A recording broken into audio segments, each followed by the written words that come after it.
Hello student, welcome to the Gateway classes. My name is Anjali Sharma and I will teach you engineering physics.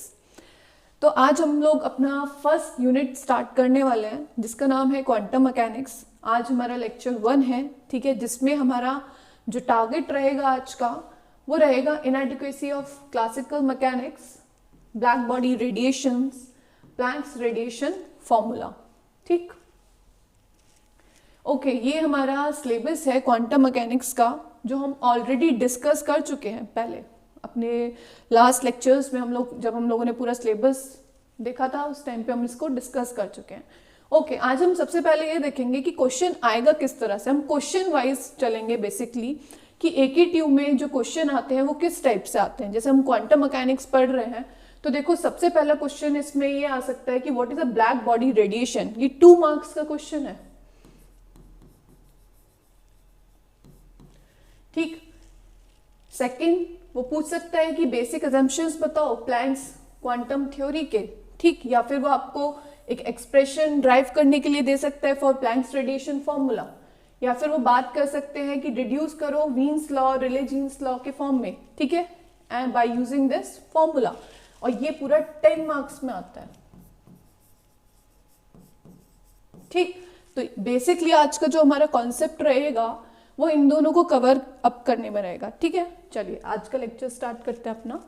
Okay, सबसे first हम बात करेंगे inadequacy of classical mechanics.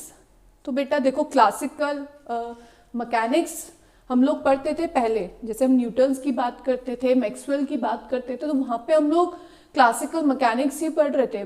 पर वो लोग भी क्या हो गए थे, फेल हो गए थे कुछ चीजों को एक्सप्लेन करने में। जैसे कि वो लोग एटॉमिक स्पेक्ट्रा नहीं बता पाए थे, ठीक, वो ब्लैक बॉडीज नहीं बता पाए थे कि ब्लैक बॉडी स्पेक्ट्रा क्या होता है, ठीक। उसके बाद में वो ये नहीं बता पाए थे कि variation of specific heat of metal and gases के बारे में। मतलब बहुत सारी चीजें थी जिसको वो एक्सप्लेन नहीं कर पाए थे।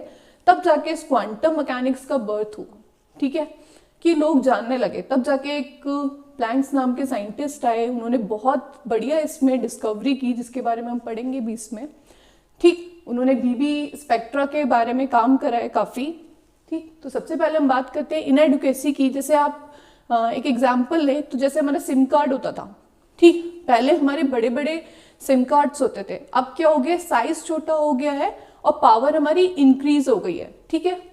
अब देखिए सबसे पहले हम बात करते हैं इनएडिक्वेसी ऑफ क्लासिकल मैकेनिक्स। तो देखो, it does not hold in the region of atomic dimension. Second, it could not explain the observe spectra of black body radiation, ठीक। थर्ड, ये क्या नहीं बता पाए थे, variation of the specific heat of metal and gases is also not explain, ठीक। It could not explain observe spectra of BB radiations के बारे में भी नहीं इसमें बात हो पाई थी, ठीक। It could not explain the origin of the discrete spectra of atom. This is because according to classical mechanics, energy are always continuous. जब हम क्लासिकल मैकेनिक्स की बात करते हैं तो वहां पे एनर्जी हमेशा हमारी क्या होती है, कॉन्टिन्यूस होती है। जबकि हम क्वांटम की बात करते हैं तो क्वांटम में कभी भी कॉन्टिन्यूस एनर्जी नहीं लेते हम, ठीक। Classical mechanics could not explain a large number of phenomena, some of them are photoelectric effect, Raman effect etcetera, ठीक है। The inadequacy of classical mechanics leads to the origin to the quantum mechanics. ये जो inadequacy आई थी classical mechanics में, इसी की वजह से किसका जन्म हुआ, क्वांटम मैकेनिक्स का, ठीक।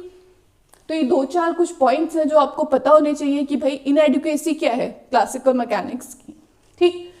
नेक्स्ट टर्म है हमारी black body and black body radiation.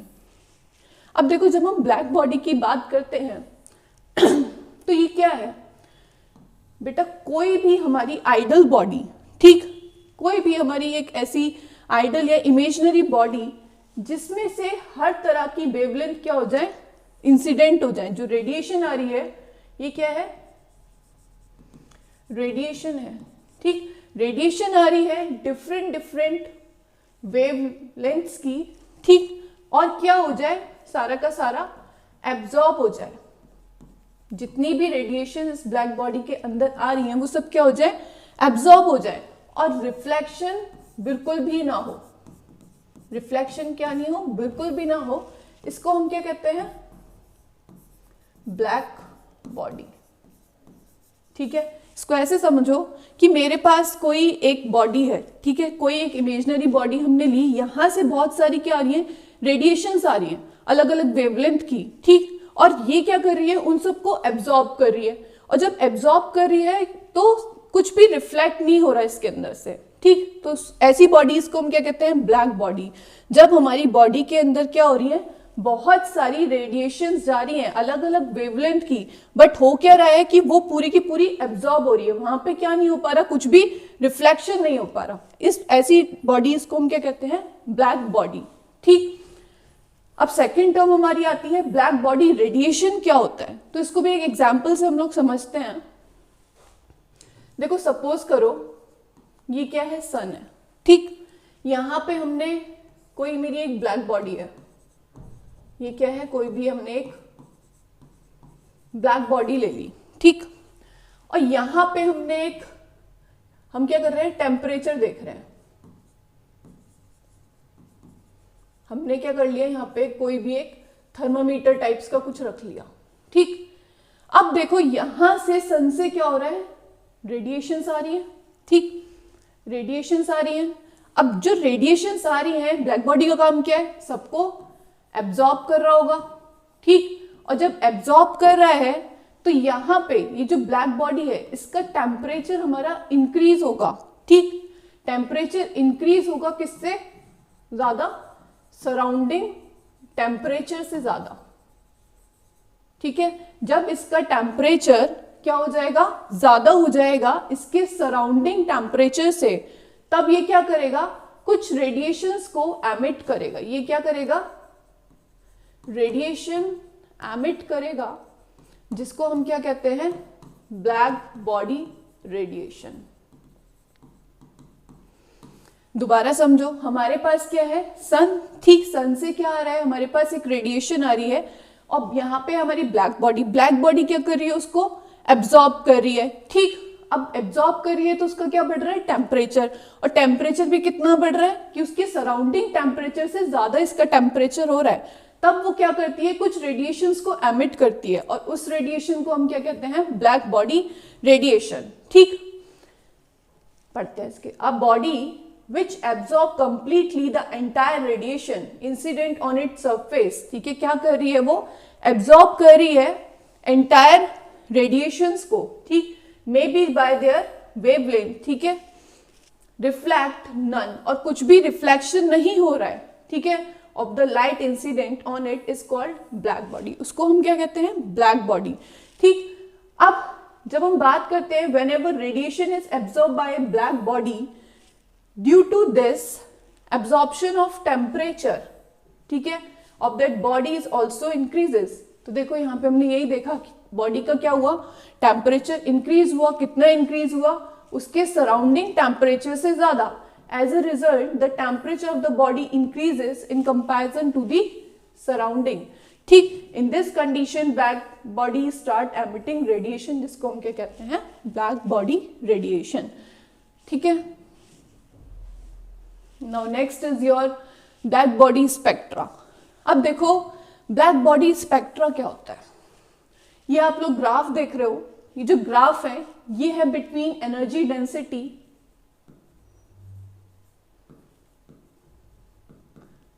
And lambda, wavelength के बीच में एक ग्राफ है। ठीक, हम लोग इस ग्राफ को देख के कुछ चीजें ऑब्जर्व कर पा रहे हैं कि जैसे जैसे हमारा क्या बढ़ रहा है, टेम्परेचर बढ़ रहा है, ठीक, वैसे वैसे हमें दिख रहा है कि जो ये पीक है ये इधर की तरफ शिफ्ट हो रही है। ठीक, तो ये सब कुछ पॉइंट्स हैं जिसको हम यहाँ पढ़ेंगे, पहले इसको देख लेते हैं।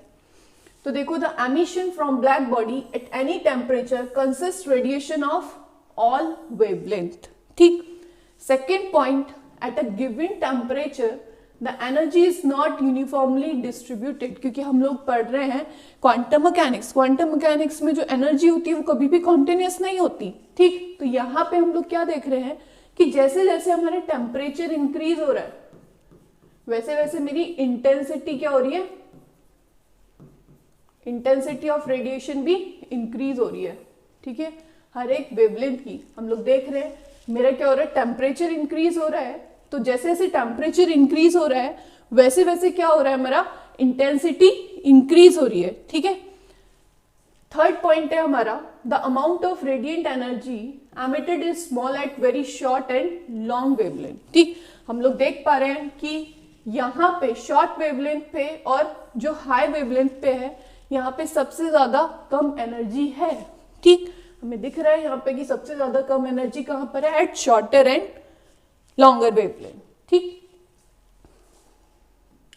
Now fourth point is the wavelength corresponding to the maximum energy represented by a peak of the curve shifted towards the shorter wavelength as the temperature increases.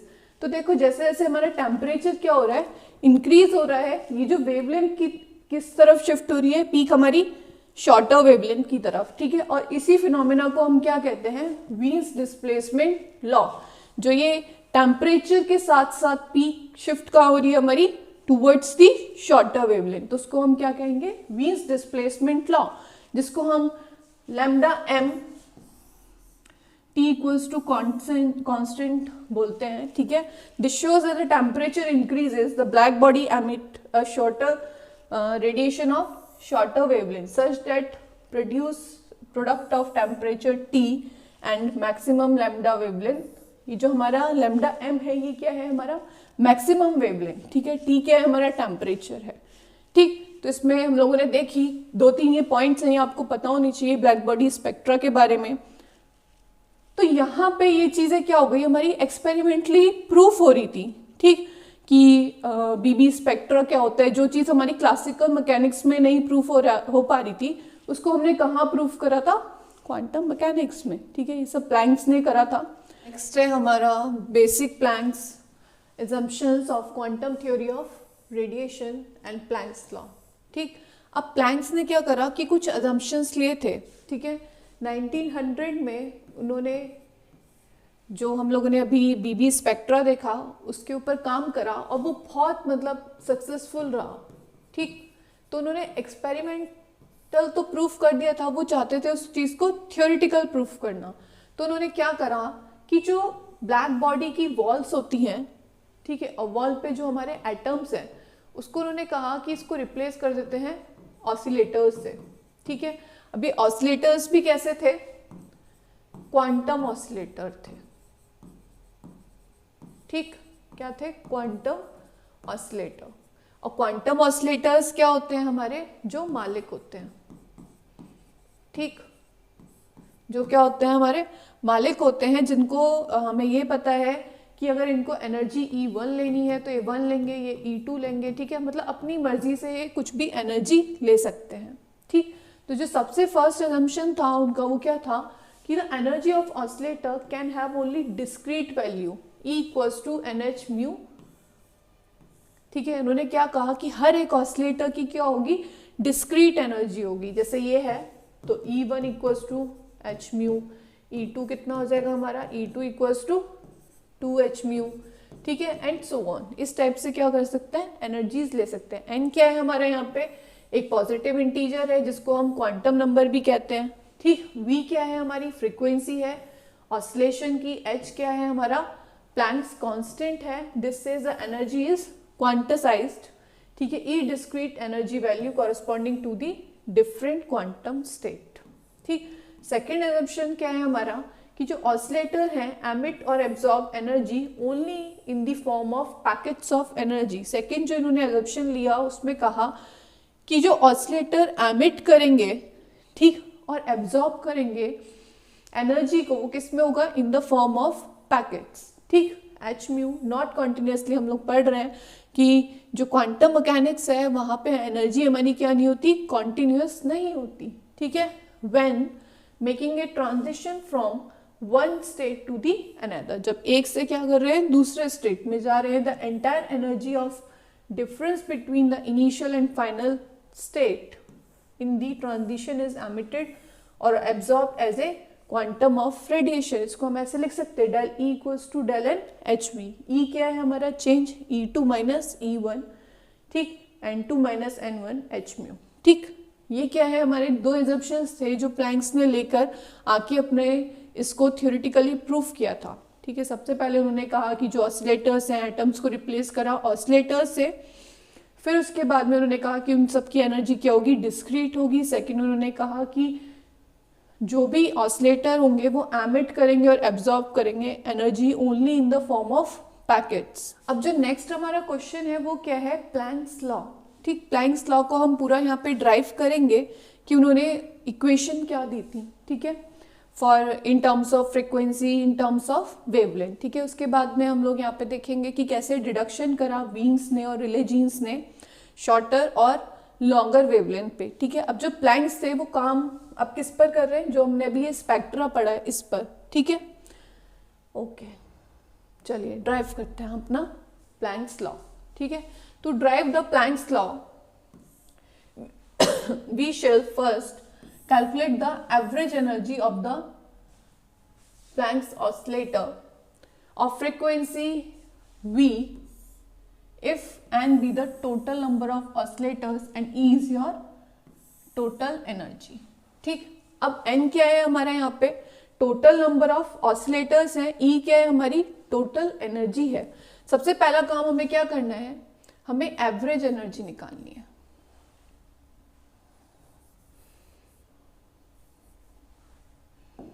ठीक है, सबसे पहले हमें क्या करना है, एवरेज एनर्जी निकालनी है। एवरेज एनर्जी हमारी क्या होती है भाई, E बाय एन। ठीक, E क्या है हमारा, टोटल नंबर ऑफ ऑसिलेटर, ठीक है, upon total number of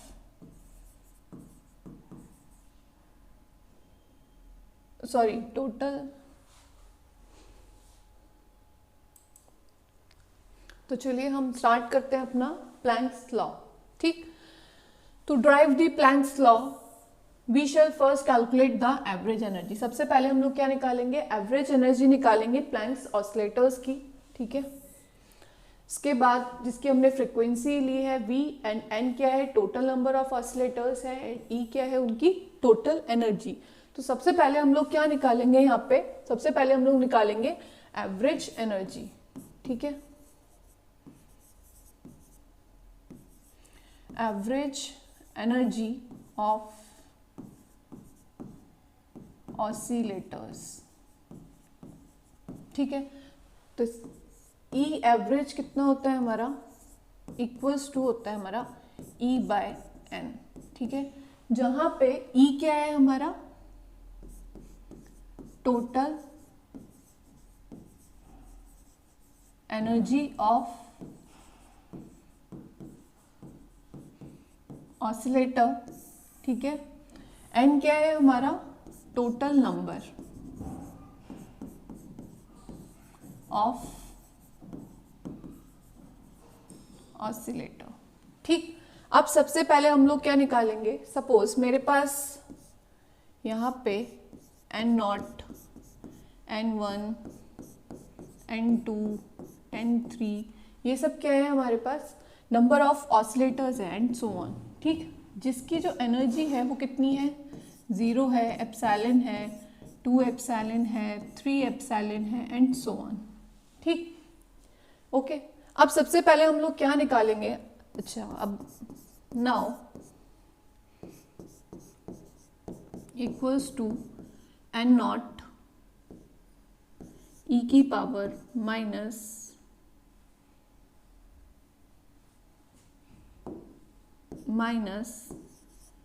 N epsilon upon KT। ठीक है, ये क्या है हमारा, बोल्ट्जमैन डिस्ट्रीब्यूशन लॉ हमें पता है। तो यहां से हमारे पास N1, N2, N3 आ जाएगी वैल्यू। ठीक, सबसे पहले हम काम क्या कर रहे हैं, टोटल नंबर ऑफ ऑसिलेटर्स निकालते हैं, ऑसिलेटर्स। ठीक, तो टोटल नंबर निकालेंगे तो हमने क्या लिया है, N equals to N0 plus N1 plus N2 plus N3 and so on.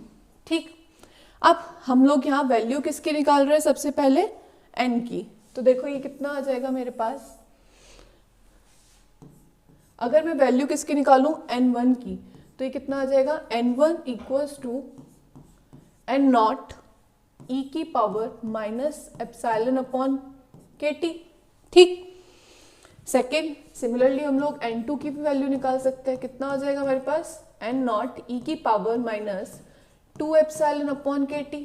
ठीक, ऐसे ही हम लोग n3 की वैल्यू भी निकाल सकते हैं, n3 कितना आ जाएगा हमारे पास n नॉट ई की power minus 3 epsilon upon KT। ठीक है, ऐसे ही एंड सो ऑन। ठीक है, वैल्यूज निकलती जाएंगी। ठीक है, पुट करते हैं हमारी, सपोज ये है हमारी equation 1, this is your equation 2। ठीक, पुट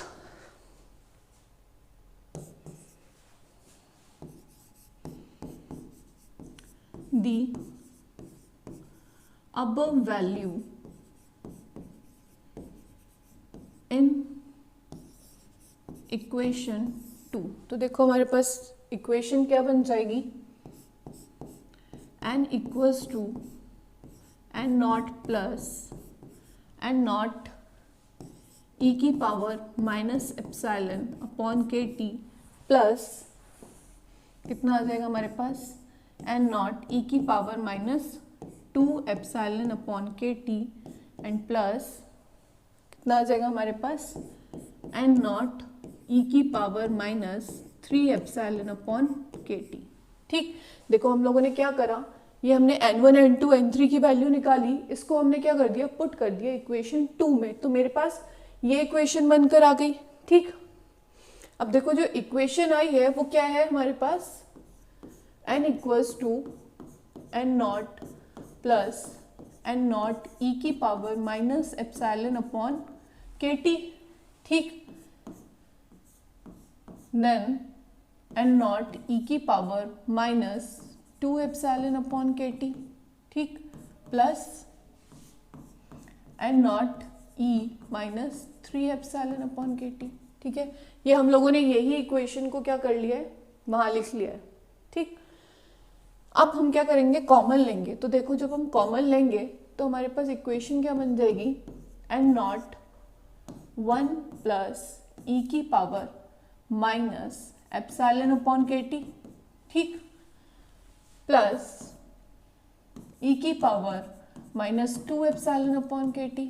ठीक है, प्लस ई की power minus 3 epsilon upon KT and so on.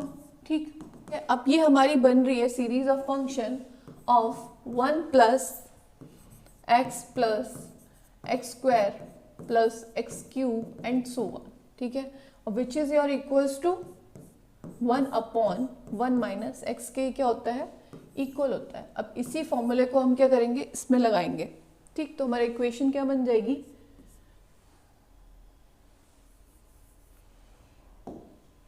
हमारा आ जाएगा n not 1 upon 1 minus x कितना है हमारा ई की power minus epsilon upon KT। ठीक, ये हमारी इक्वेशन क्या आ गई, थर्ड। ठीक, अब जो हमारा नेक्स्ट काम है वो हमें क्या करना है, टोटल एनर्जी फाइंड करनी है, एनर्जी ऑफ ऑसिलेटर्स। ठीक, जब हम टोटल एनर्जी निकालेंगे तो हमने अगेन क्या करा, E ले लिया, E इक्वल्स टू, यहाँ से देखिए हम लोगों ने लिया था 0 पे n0 है तो ये कितना हो जाएगा 0, एप्सिलॉन है n1 है तो कितना हो जाएगा एप्सिलॉन n1 2 एप्सिलॉन n2। चलो इसे लिखते हैं,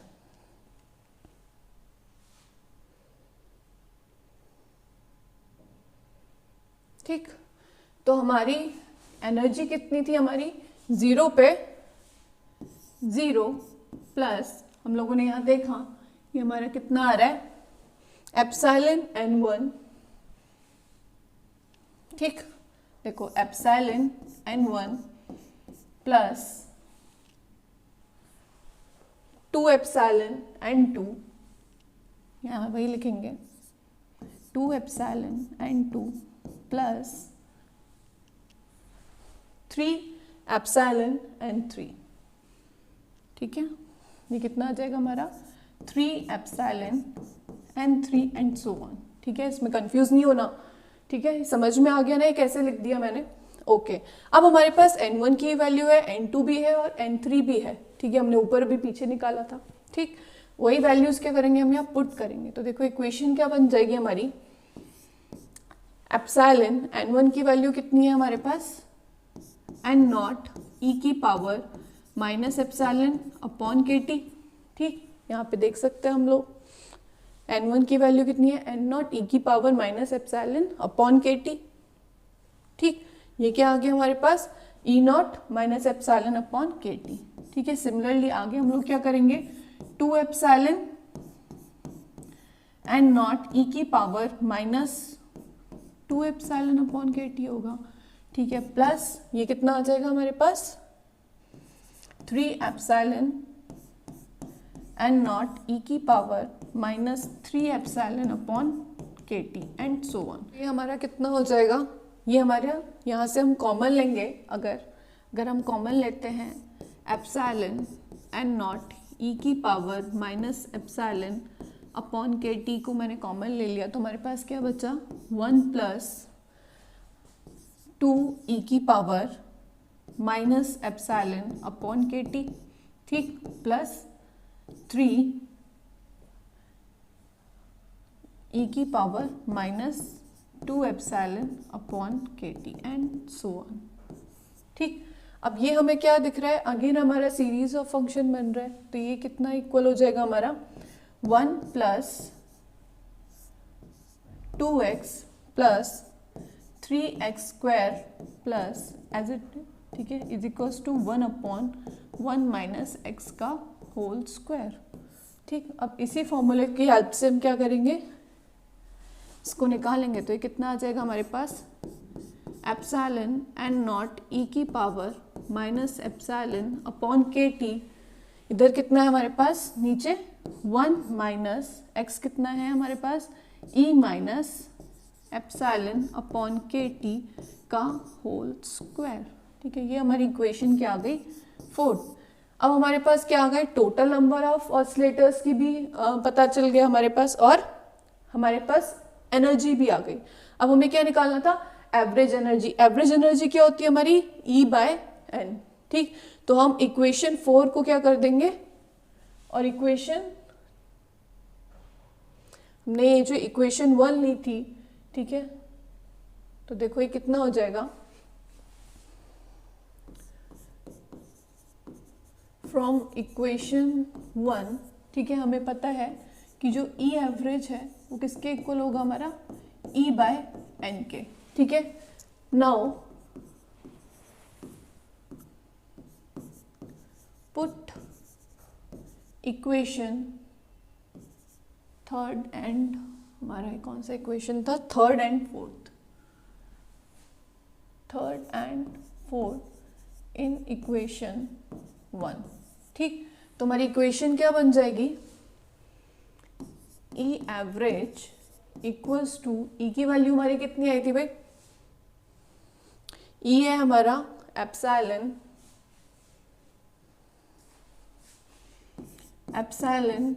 N नॉट ई की power minus epsilon upon K T, नीचे 1 माइनस ई की power minus epsilon upon K T का स्क्वायर। ठीक, और हमारे पास n की वैल्यू क्या आ रही थी, ठीक है, E की वैल्यू हमारे पास ये आ रही है, n कितना आ रहा था, N नॉट 1 माइनस ई की power epsilon upon K T. ठीक, तो अगर हम इसको अपॉन रखेंगे तो ये कितना आ जाएगा हमारे पास,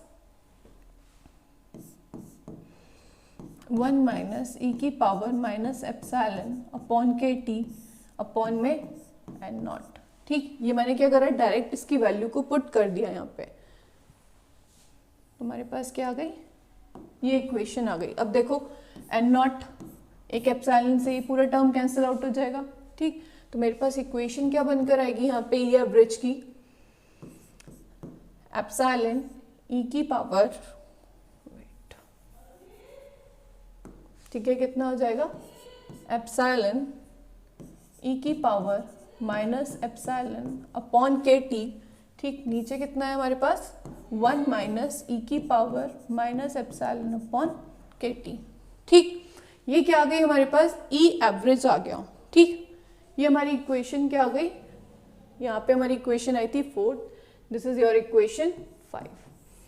ठीक, इक्वेशन आ गई ई एवरेज के लिए हमारे पास कितना आ गया, एप्सिलॉन ई की power minus epsilon upon K T 1 minus ई upon epsilon upon K t. इसको हम और भी सॉर्ट कर सकते हैं, इसको छोटा कर सकते हैं। कैसे, अगर मैं यहाँ से कॉमन ले लूँ क्या, ई epsilon upon K T upon में कितना आ जाए हमारे पास, माइनस का एप्सिलॉन अपॉन के टी, ई एप्सिलॉन अपॉन के टी, ये कितना हो जाएगा, -1। तो ये दोनों टर्म्स क्या हो जाएंगी हमारी, कैंसिल आउट हो जाएंगी और हमारे पास क्या बचेगा, एप्सिलॉन अपॉन ई की power epsilon upon K T -1। ठीक, अब हम लोगों को ये पता है कि जो एप्सिलॉन है इसको हम क्या लिख सकते हैं, एच म्यू लिख सकते हैं। तो हमारे पास इक्वेशन क्या बन जाएगी, एच म्यू अपॉन ई की power H mu upon K T, ठीक, -1। ठीक है, कितना आ जाएगा हमारे पास, इक्वेशन नंबर 6। ओके, नाउ हमारे पास क्या आ गया, ई एवरेज निकल कर आ गया। अब हम काम किसके लिए करेंगे, नाउ फॉर फ्रीक्वेंसी। ठीक है, यहाँ पे आप ऐसे भी लिख सकते हो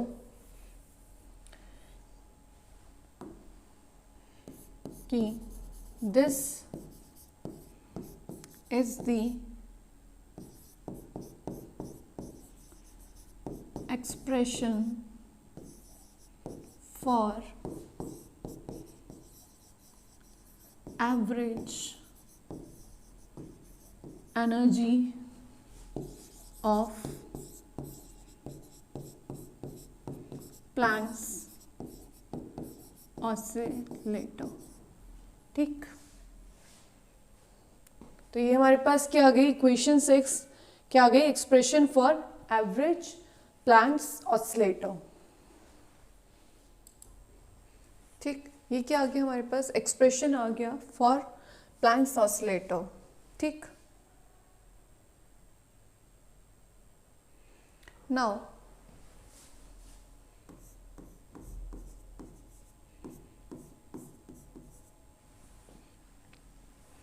फॉर फ्रीक्वेंसी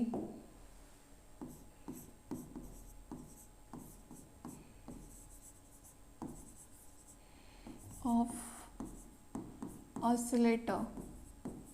ठीक, हम लोग क्या लेंगे, u v d b equals to number of oscillator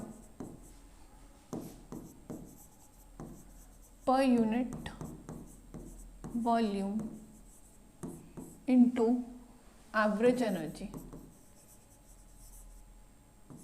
अभी जो हमने निकाली थी एवरेज एनर्जी, उसको हम क्या कर देंगे, इनटू कर देंगे। ठीक, अब number of oscillators per unit volume हमारे होते हमारे 8 pi mu square D B upon C cube. ठीक है, इनटू हमारी एवरेज एनर्जी कितनी आई थी यहाँ पे, दिस। ठीक है, H mu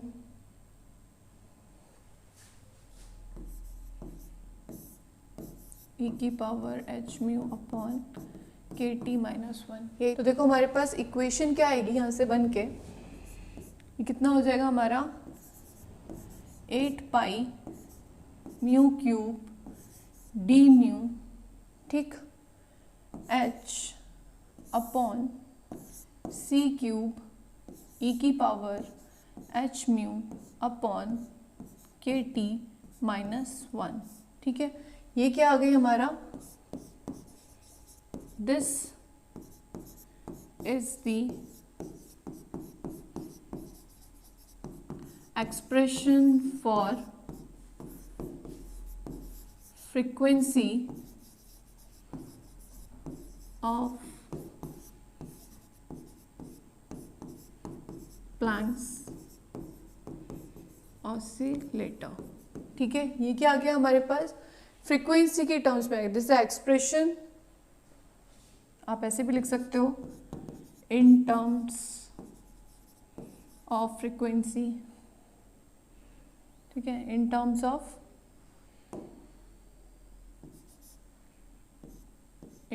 of frequency of Planck oscillator. ठीक, अब ये कौन सी इक्वेशन है हमारी, ये इक्वेशन 6 थी, दिस इज योर इक्वेशन 7। ठीक, अब हमें पता है कि हमें किसके लिए निकालना है, फॉर वेवलेंथ। अब हम किसके टर्म्स में निकालेंगे, इन टर्म्स ऑफ वेवलेंथ। ठीक, अब वेवलेंथ के लिए हम लोगों को पता है कि जो हमारा c होता है वो कितना होता है हमारा म्यू लैम्डा। तो यहाँ से हम म्यू की वैल्यू निकाल सकते हैं, mu equals to c by lambda. ठीक, अगर हम क्या करें, डिफ्रेंशिएट करें, ठीक है, अगर हम क्या करें, डिफ्रेंशिएट अबव फॉर्मूला,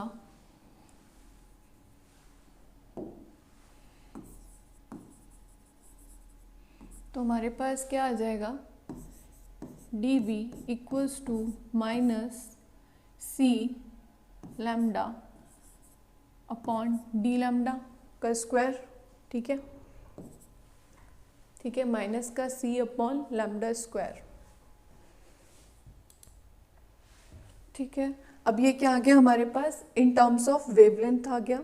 ठीक है, हम लोगों ने क्या लिया, c equals to mu lambda, और म्यू की वैल्यू कितनी होती है हमारी, c by lambda. Then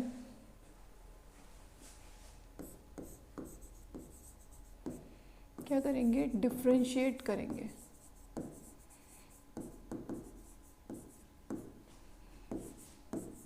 the above formula. ठीक, तो हमारे पास क्या बनकर आ जाएगा, dv इक्वल्स टू माइनस का c upon lambda square d lambda. ठीक, क्योंकि हमारे पास v कितना था, c इक्वल्स टू था हमारे पास म्यू लैम्डा, और म्यू की वैल्यू कितनी हो गई हमारे पास, c बाय लैम्डा। जब हमने इस टर्म को डिफ्रेंशिएट करा तो मेरे पास क्या आ गया, dv equals to minus c upon lambda square d lambda. ठीक, अब क्या करेंगे, पुट अबव इक्वेशन इन, ये हमारा इक्वेशन था, put above equation in equation 7। ठीक, तो ये हमारा कितना हो जाएगा, इन इक्वेशन 7, तो ये हमारा आ जाएगा mu lambda d lambda equals to mu v d v. ठीक, तो ये कितना हो जाएगा हमारे पास, अगर हम इसमें पुट करेंगे तो ये था हमारा 8 pi mu cube D V H upon C cube e की power minus H mu upon K T minus 1।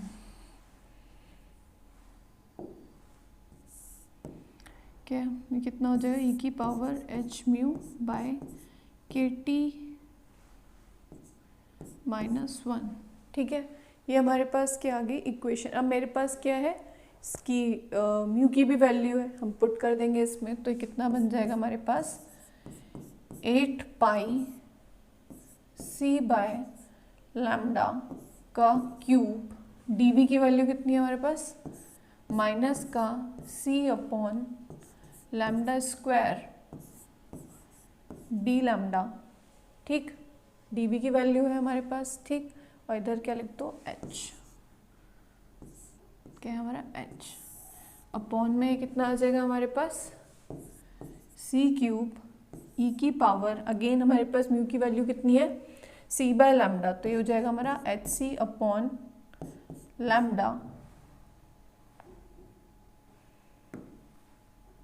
कितना आ जाएगा हमारे पास, H c upon lambda k T minus 1।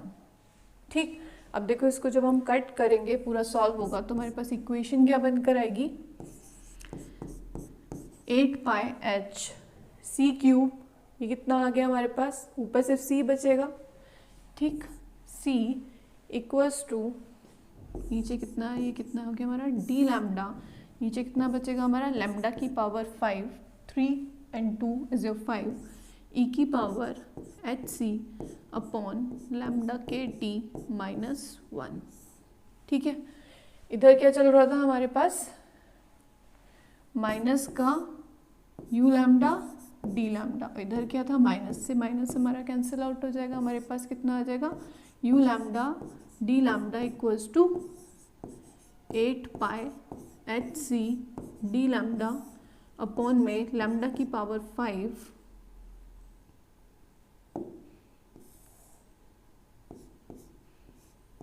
ठीक है, ये कितना हो जाएगा हमारे पास लैम्डा की पावर 5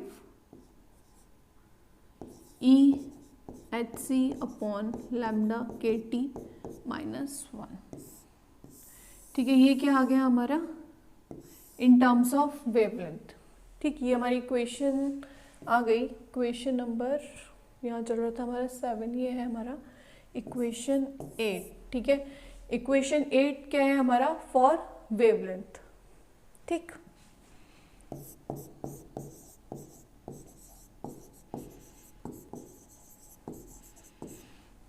तो ये जो था ये हमारा बेसिकली पूरा प्लैंक्स का हम लोगों ने क्या करा, सबसे पहले एवरेज एनर्जी निकाली, उसके बाद में हमने इन टर्म्स ऑफ फ्रीक्वेंसी निकाला, then in terms of wavelength हम लोगों ने निकाला। ठीक,